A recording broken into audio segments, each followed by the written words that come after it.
my pocket. I am a healing prophet. Seeds a promise in my garden.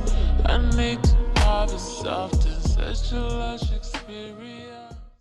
All right, so in this video, I'm going to be showing you guys how to put together a simple agar media that works very well for growing mushrooms. All right, so agar work in mycology is something that is very, very important, and it is actually what separates people who grow mushrooms as a pure hobby from people who are very serious about the process of growing mushrooms, want more control over their outcomes, and want to get more creative with the process. Agar work is going to be the way that you primarily germinate spores that you get. Agar work is going to be the way that you clone fruits and take tissue cultures. And it is also going to be the way that you cross strains if your interest goes that deep through a process called hybridization. We're going to be getting into that in great detail on my Patreon. So if you guys are interested in things like that, we're going to go over all of that. What I have with me here is a 1,000 milliliter Erlenmeyer flask. All right, you can get one of those from Amazon for about $70, maybe even a little cheaper than that. And we also have my own personalized agar media that it took me many years to formulate. This agar media primarily consists of light malt extract, very, very high grade agar powder. It includes things like peptone and other secrets that I won't get into right now. So in the coming weeks, you guys will be able to purchase this particular agar recipe that I have here, along with other formulations that I've come up with over the years. And that is, of course, if you don't want to bother coming up with your own formulations and recipes yourself. You can trust the 5 a.m. mycologist. You know I got you. But for the purposes of this video, I'm going to throw you a freebie. We're going to take it back about 5 or 6 years ago. We're going to be using the MAP recipe. This is the MAP agar recipe. MAP stands for light malt extract, agar powder, and peptone. All right. So what you're going to need to follow along with me in this exercise is, of course, a Erlenmeyer flask like what I have here. If you guys do not have the $70 that it takes to purchase a Erlenmeyer flask at the moment, no worries. I have a El Cheapo way of making a flask that is very reliable out of a liquor bottle. So that video is going to be one of the next videos that I post. You're also going to need polyfill material. All right, this is the stuff that is on the inside of a pillow. You just go and buy a $2 or $3 pillow, cut it open, and voila, you have as much polyfill material as you need. You're gonna need 10 grams of agar powder, and you're gonna need another 10 grams of light malt extract. You can get both of these items on Amazon for about $30 a piece. You can get like 300 or 400 grams for about $30 or $40, and it'll last you for a very, very long time.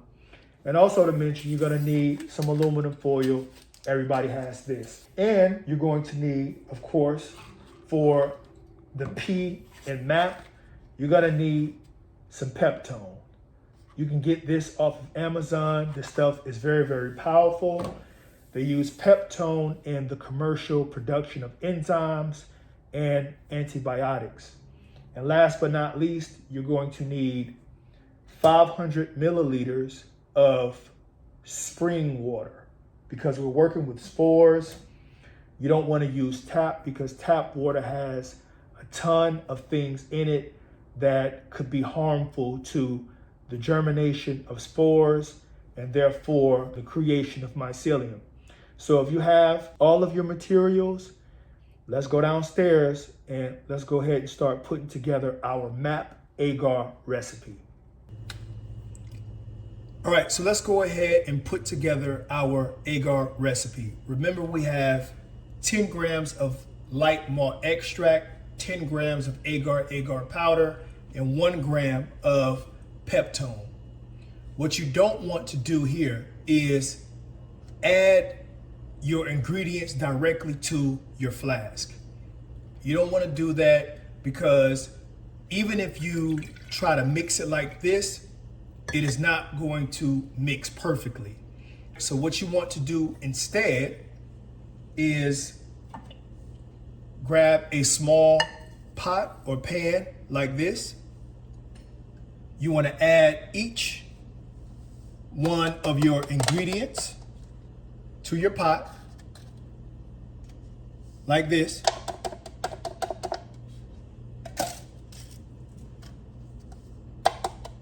That's the peptone. And you want to add about half of your water to the pot, and you want to stir. It's one of my favorite stirring utensils. Yeah, so you just want to stir, just like that. Then you want to add the rest of your water. And you want to stir more.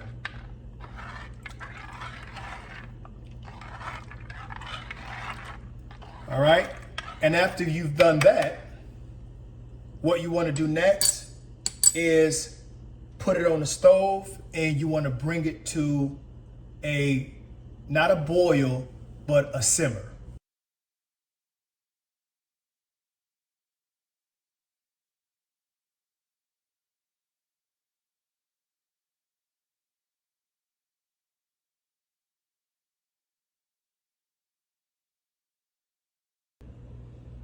All right, so we brought our agar recipe to a simmer, and what I like to do is, before handling it, allow it to cool for a while like I've done here. It's still gonna be a bit steamy, but I don't add, my recipe directly to my flask. What I do instead is add a little bit to a cup like this, then add it to my flask.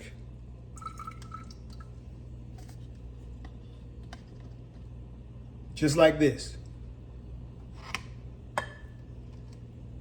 Guys, don't fill your cup up with your recipe all the way to the top, because you want to make sure that you're able to pour accurately. You don't want this stuff all over your counters, because once it thickens up, it could be a little hard to remove. All right, so we have our agar medium inside of our Erlenmeyer flask. What we want to do next is take some of this polyfill that I was talking about earlier, and you want to go ahead and place it in the neck of your Erlenmeyer flask like this. Now you want to cover it over with some aluminum foil, and you want to take, this could be anything, but this is the closest thing to me. So you want to take something and you want to puncture a hole directly in the center of your aluminum foil, so that when you place this Erlenmeyer flask inside of your pressure cooker to be pressure cooked, some of the heat can vent out in your Erlenmeyer flask, doesn't explode or anything like that. This is how you whip up 500 milliliters of high quality agar medium. This is enough media to pour about 20 90 millimeter plates or Petri dishes. But before we get into doing that, what we have to do is place our recipe inside of our pressure cooker and allow it to pressure cook for 45 minutes at 15 psi. So see you after we do that. So we've allowed our malt agar media to pressure cook for 45 minutes at 15 psi, and it is now cool to the touch. And that is something that you want to go for. You want to go for it being cool to the touch and not hot and steamy. If you guys just so happen to make that mistake and pull this Erlenmeyer flask out with your media in it too early and it is still hot, what that could possibly do, or what it will do, is create condensation around the caps of your agar plates when you go to pour. You don't want to do that because that excess water or that condensation that builds up at the very top of your agar plates is going to be a nightmare, because that is going to provide a very good environment for competitors and bacterial colonies to flourish. And that is something in microbiology that you do not want. Some people like to use infrared thermometers to actually point at their Erlenmeyer flask to gauge the temperature. But guys, that's something that is totally unnecessary. You could take that $20 or $30 or $40 and invest in some really, really good genetics. So, I mean, it's not really necessary for you to go and get a heat gun to make sure that your agar media is at the right temperature. Use common sense. If it is warm to the touch and it is not steamy, then it's very likely that that agar media is ready to go. So let's go ahead and head upstairs to the flow hood area and pour some agar plates.